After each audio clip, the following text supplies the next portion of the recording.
북한의 또 다른 미사일 도발 어떤 속내가 담겨 있는 건지 자, 정세현 전 통일부 장관 연결해서 자세히 짚어보겠습니다. 여보세요. 예, 여보세요. 예, 안녕하세요, 장관님. 예, 예. 북한이 띄엄띄엄이 아니라 거의 몰아서 도발을 하고 있는데요. 왜 이러는 겁니까? 우선 그 시점상으로 네. 사흘 전에 통과된 유엔 대북 제재 2375 네. 에 대한 반발입니다. 아, 그래요. 이건 뭐 그 제재 하려면 해봐라. 네. 어차피 지금 제재 그렇게 벌써 이거 10개째인데 네. 지난 뭐 한 7, 8개 제재를 가해도 북한 경제는 사실 작년에 3.9%로 성장했어요. 그러니까 제재라는 게 경제 압박을 하겠다는 건데 네. 소용이 없었다는 증거가 되지만 북한은 제재 아랑곳하지 않고 예. 우리는 우리끼리 간다 하는 메시지가 바로 그 오늘 새벽도 아니죠. 이제 6시 50분이면 뭐 예. IRBM으로 보이는데 중장거리 미사일 발사로 나타났고 예. 시간적으로는 그다음에 그 방위로 봐서는 예. 방위 일본 쪽으로 해서 도호쿠 지방 쪽으로 쏘지 않았어요? 그랬죠. 예. 예. 그거는 이제 일본 열도 상공을 또 통과시키는데 상당히 큰 의미가 있다고 생각해요. 요즘 아베 일본 총리가 자꾸 트럼프하고 뭐 전화 수시하면서 제가 볼 때는 트럼프에 좀 화를 돋구는 것 같아요. 네. 좀 세게 좀 밀어붙여라 하는 식으로. 예. 그런 데 대한 일종의 견제 내지는 그 반발 의미가 있다고 보고, 그다음에 이제 그 거리상으로 보면은 방향은 저쪽에 북태평양 쪽으로 쏘았지만 그 조금 방향만 남쪽으로 틀면 바로 괌에 도달할 수 있는 괌을 포위 사격할 수 있는 거리가 또 나왔습니다. 그렇죠.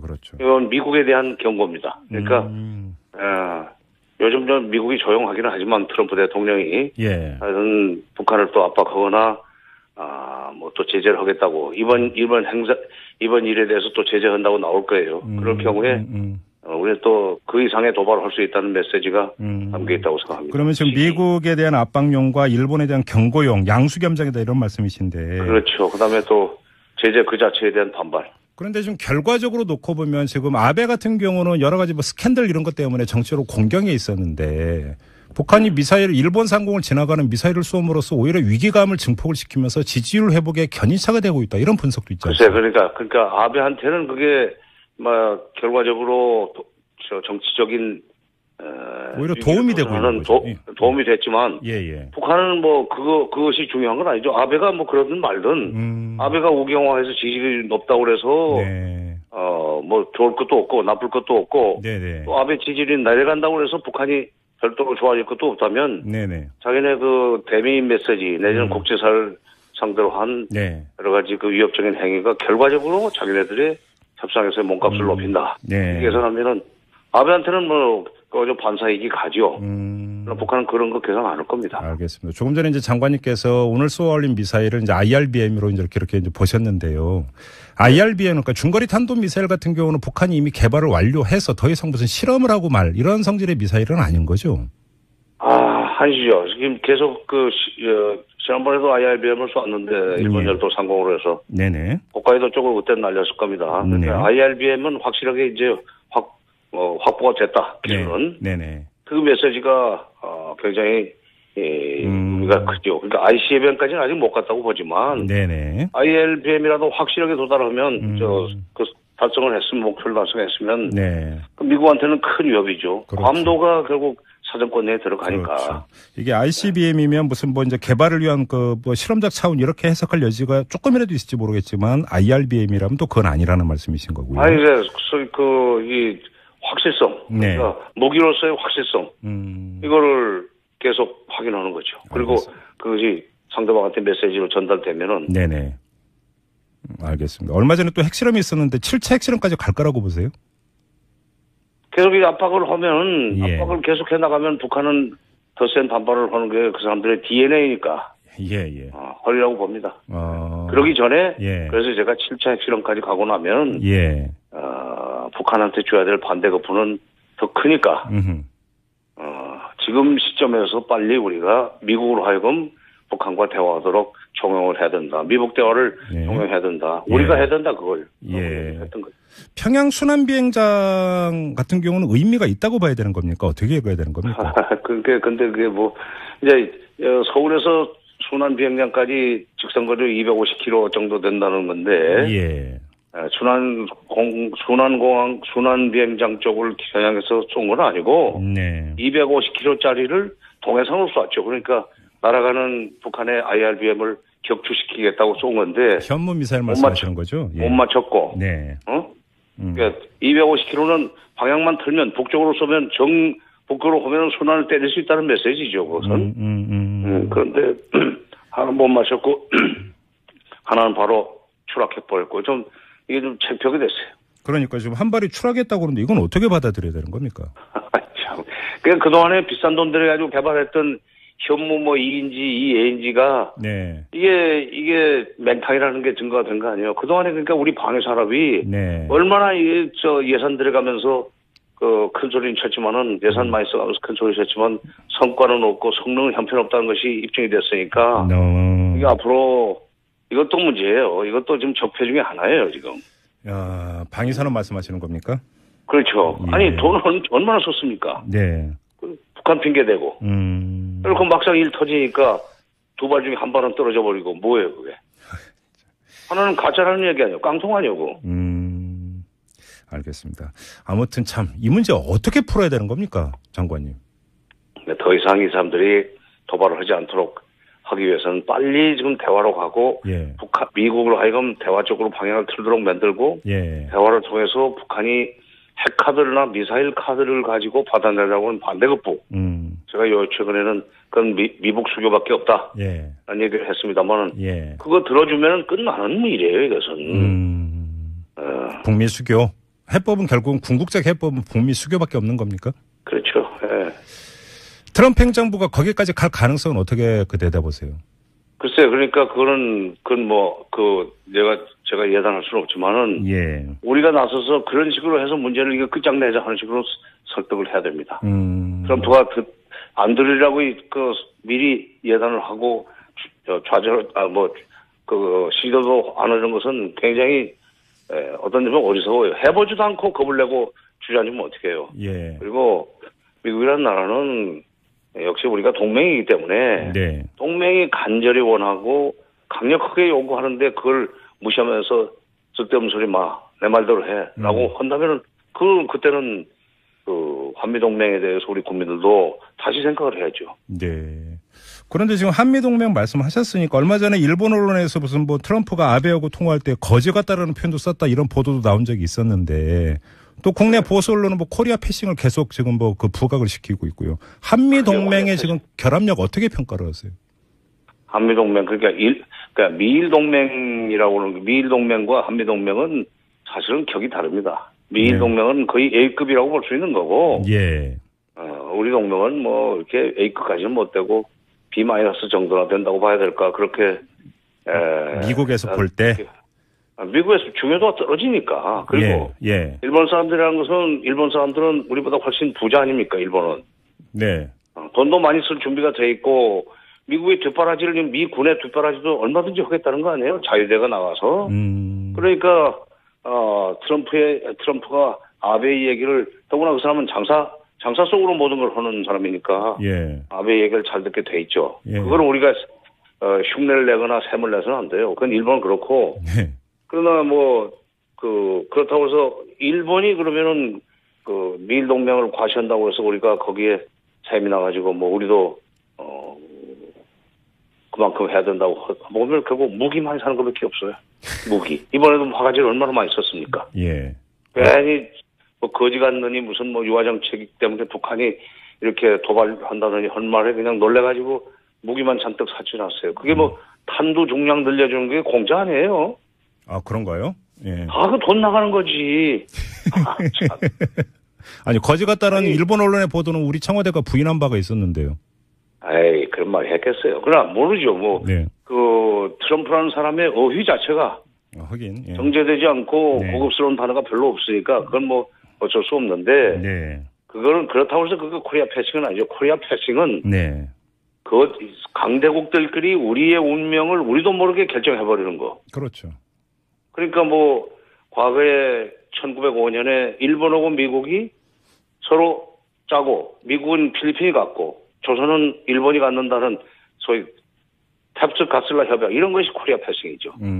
다시 그때는 우리가 정말 나라의 힘도 없고 그때는 뭐 국제 정세가 어떻게 돌아가는지도 몰랐고 네. 그렇기 때문에 그런 일을 당했다고 그러지 모르지만 지금은 그런 정도는 아닙니다. 지금 이 SNS 시대에 어디 코리아 패싱이 일어날 수 있습니까? 여기 뭐 트위터 본인부터가 SNS에 뭐 거의 열중을 하고 있으니. 글쎄요. 그러니까 그거 우리가 바로바로 감지할 수 있는데 괜히 그 보수 언론에서 코리아 패싱 그 겁을 주는데 뭐 그랬으면 좋겠다는 얘기라면 모르겠어요. 네. 그러나 이제는 그래도 그것도 보수 언론에서 말하는 코리아 패싱 일어나기 바란다면 정말 그 사람들은 나쁜 사람들이에요. 네네네. 그런 걸 감시해야 될 사람들이 오히려 보수 언론이에요. 그렇죠. 그렇잖아요. 네네. 그 어떻게 그 빈정거리듯이 그런 소리를 해? 아베하고 트럼프하고 전화 많이 하는 게 무슨 코리아 패싱입니까? 네. 그럼 다시 돌아가서 지금 한미동맹의 틀에서 우리 정부가 북미 수교가 유일한 해법이라고 말씀을 하셨으니까 북미 수교까지 갈 수 있도록 끌어낼 수 있는 힘 어느 정도 있다고 봐야 되는 겁니까? 냉정하게. 힘으로 하는 건 아니죠. 과거에 그러니까 설득을 하는 데 있어서 그 미국을 우리가 설득하는 것은 네. 우리의 진정성입니다. 동맹이기 때문에. 예. 과거에 미국이 뭐 북한을 치려고 했던 것이 여러 번 있었잖아요. 그다음 북한을 공격하겠다는 얘기를 노골적으로 한 사람들도 있었고 2002년 부시 대통령은 북한을 악의 축이라고 규정을 하고 가만두지 않겠다고 했지만 그 20일 후에 김대중 대통령이 뒤집어 놓지 않았어요. 그거는 힘으로 한 건 아닙니다. 네. 그야말로 힘이 있다면은 설득력, 설득의 힘 그걸로 했죠. 그렇죠. 설득을 하면 돼요. 그러니까 그건 소위 군사력이나 경제력이나 무슨 미국을 압박하는 그런 물리적인 힘이 아니라 그야말로 설득력, 논리 이걸로 얼마든지 미국을 설득할 수 있고 대통령이나 그 참모들이 그런 걸 빨리 개발을 해야 돼요. 그러니까 그러면 트럼프 같은 경우는 우리의 어떤 그런 설득을 받아들일 수 있을 만큼의 합리적 그리고 개방적인 태도가 되어 있다고 봐야 될까요? 아니, 그러니까 미국 사람들이라는 게 기본적으로 미국 사람들이라는 게 뭐 합리주의가 어떤 점에서는 제일 강한 나라 아닙니까? 네. 그런 점에서는 그거를 믿고 꾸준히 노력을 해야죠. 그다음에 그 밑에 있는 참모들은 트럼프보다는 훨씬 더 합리적이죠. 이성적이고. 응? 그러니까 돌아서 들어가야 돼요. 그래서 제가 그전에도 김원준 총수하고 할 때는 3쿠션 얘기를 했었는데 그 밑에 측근들을 먼저 포섭을 해가지고 그 3쿠션으로 돌아 들어가야지. 알겠습니다. 지금 그러니까 대화가 필요하다고 말씀을 하셨는데 오늘 아침에 문재인 대통령은 이런 상황에서 대화는 불가능하다 이렇게 이야기를 했거든요. 어떻게 받아들여야 되나요? 거기서 말하는 대화는 아마 남북 대화일 겁니다. 네. 그리고 지금 제가 얘기하는 것은 지금 미국 간의 대화를 어떻게든지 성사시켜야 된다는 얘기예요. 그러니까 시차가 좀 있을 수 있죠. 지금 당장 미국한테 뭐 미국 대화를 하고 수는 없어요. 요 국면이 조금 지나가고. 뭐 누가 그랬어요. 무슨 이 또한 지나가리라는 말한 게 솔로몬이가 누굽니까? 그럼 솔로몬이지.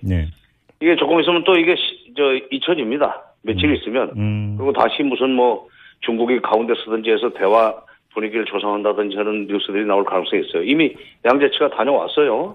중국의 외교 담당 국무위원이. 그러니까 제재로 들어가려고 할 때 미국이 또 제재 선도할 텐데 그럴 경우에 이제 중국, 러시아가 이게 아니다. 대화로 가야지 무슨 소리냐 하는 식으로 막으면 그때부터는 또 다시 대화 그 얘기를 할 수 있는 그런 이제 계기가 오리라고 봅니다. 오늘 대화하자는 얘기를 하면 그건 이상하죠. 그러나 알겠습니다. 문 대통령은 그거는 지금 현재 남북 대화는 그렇고 지금 당장 미국한테 대화를 하고 올 수는 없는 거 아니냐는 그런 정도로 이해를 해줘야 됩니다. 알겠습니다. 어제 통일부가 이 국제단체를 통한 대북 인도적 지원 800만 달러라는 구체적인 액수까지 언급을 했는데요. 근데 야당 같은 경우는 반발을 하고 있습니다. 뭐 이런 상황이 무슨 반발해요? 지원이냐 이렇게 하던데 어떻게 평가해야 됩니까? 우선 첫째 유엔 대북 제재 결의안에도 민생 물자라는 의무에서 인도적 지원을 할 수 있게 되어 있습니다. 중국, 러시아가 그 틈새로 지금 북한에 인도적 물자 지원하고 있잖아요. WFP하고 지금 유니세프가 하는 것은 그야말로 인도적인 문제입니다. 그러니까 이건 유엔 대북 제재 결의에도 인도적 지원을 할 수 있는 문이 열려 있는데, 예.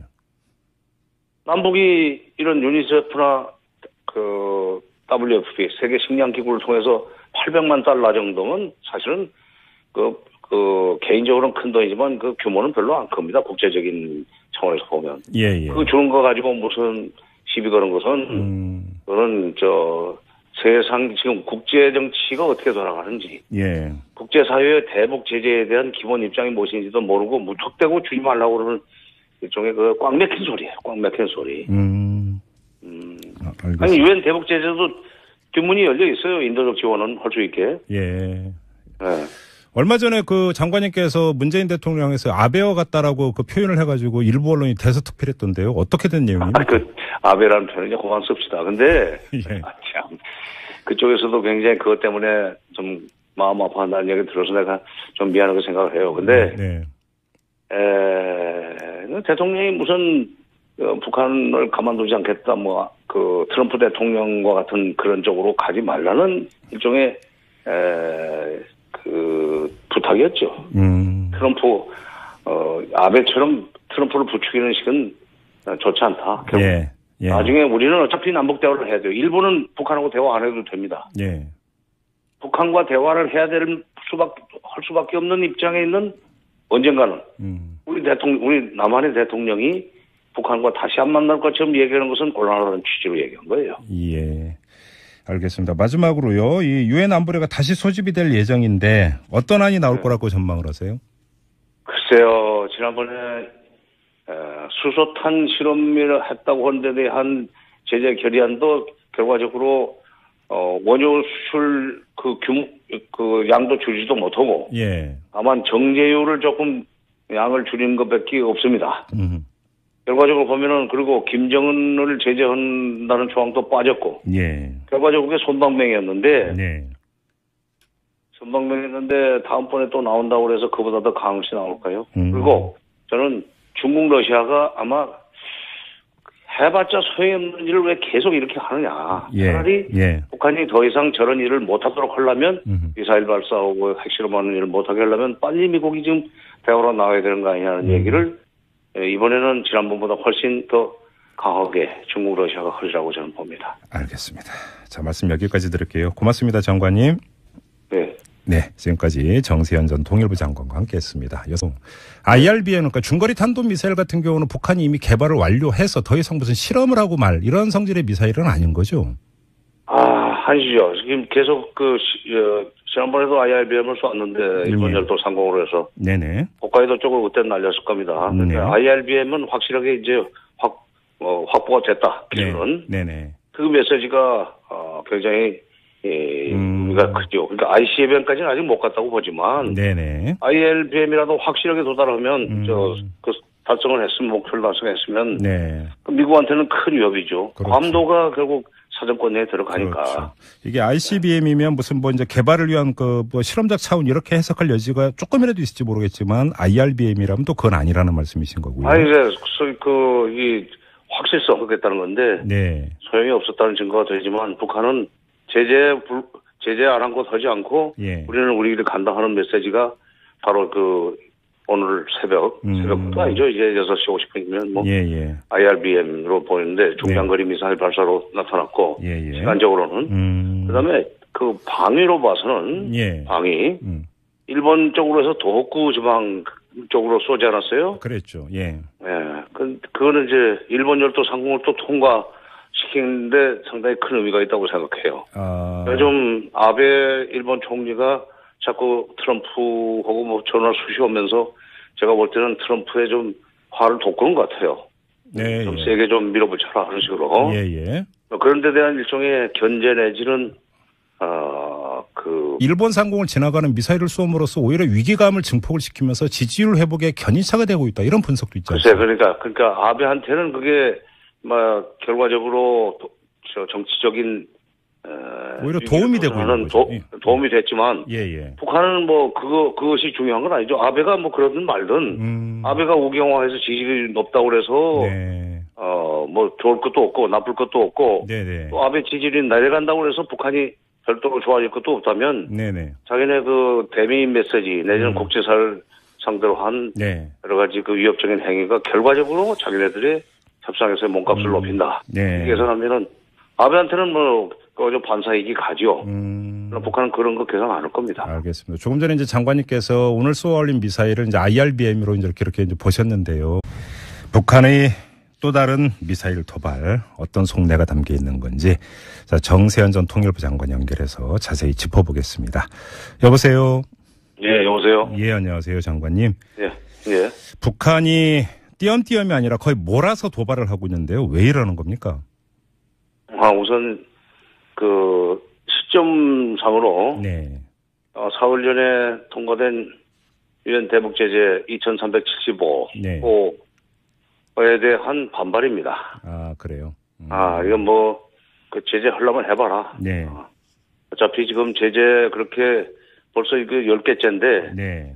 지난 뭐 한 7, 8개 제재를 가해도 북한 경제는 사실 작년에 3.9%로 성장했어요. 그러니까 제재라는 게 경제 압박을 주기 반발 의미가 있다고 보고 그다음에 이제 그 거리상으로 보면은 방향은 저쪽에 북태평양 쪽으로 쏘았지만 그 조금 방향만 남쪽으로 틀면 바로 괌에 도달할 수 있는 괌을 포위 사격할 수 있는 거리가 또 나왔습니다. 그렇죠, 그렇죠. 이건 미국에 대한 경고입니다. 그러니까 요즘 좀 미국이 조용하기는 하지만 트럼프 대통령이 하여튼 북한을 또 압박하거나 뭐 또 제재를 하겠다고 이번 일에 대해서 또 제재한다고 나올 거예요. 그럴 경우에 우리 또 그 이상의 도발을 할 수 있다는 메시지가 담겨 있다고 생각합니다. 그러면 지금 미국에 대한 압박용과 일본에 대한 경고용 양수겸장이다 이런 말씀이신데. 그렇죠. 그다음에 또 제재 그 자체에 대한 반발. 그런데 지금 결과적으로 놓고 보면 지금 아베 같은 경우는 여러 가지 뭐 스캔들 이런 것 때문에 정치적으로 공경에 있었는데 북한이 미사일